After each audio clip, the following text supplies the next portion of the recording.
भारतीय fast bowler Ishant Sharma, उन्होंने जनाब पाकिस्तान के हवाले से अपनी चंद यादें जो हैं वो ताज़ा की हैं। उन्होंने कहा मैंने पाकिस्तान का विज़िट किया था तो मुझे वहाँ के लोगों की तरफ से बड़ा प्यार मिला, बहुत अच्छा वेलकम मिला। पाकिस्तान के लोग जो हैं बड़े मेहमान नवाज़ हैं और उन्होंने कहा कि हम खेलने के लिए पाकिस्तान भी गए थे, वो बुरे नहीं, असल में बहुत अच्छे इंसान हैं, अच्छा इस्तकबाल करते हैं, अच्छा खाना खिलाते हैं, हमें उनके साथ बहुत मज़ा आता है। पाकिस्तान के ख़िलाफ़ मैच में प्रेशर ज़्यादा ही होता है। उन्होंने कहा मेरे ख्याल से पहले पाक भारत मैच का प्रेशर ज़्यादा होता था क्योंकि भारतीय टीम जिस पाकिस्तानी टीम के खिलाफ खेलती थी उसमें वसीम अकरम, वकार यूनुस, शोएब अख्तर, शाहिद अफरीदी, सकलैन मुश्ताक, इंजमामुल हक जैसे खिलाड़ी शामिल थे। ये सब बड़े खिलाड़ी थे।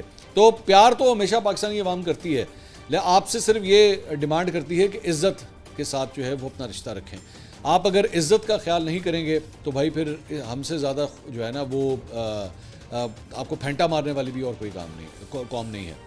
तो इस चीज़ का ख्याल जो है वो आपको ख़ुद करना चाहिए। आपके क्रिकेटर्स ने बड़ी घटिया हरकत की थी पाकिस्तानी प्लेयर्स से हाथ ना मिलाने की, और जिसकी वजह से तलखियाँ जो हैं वो और भी ज़्यादा बढ़ गईं।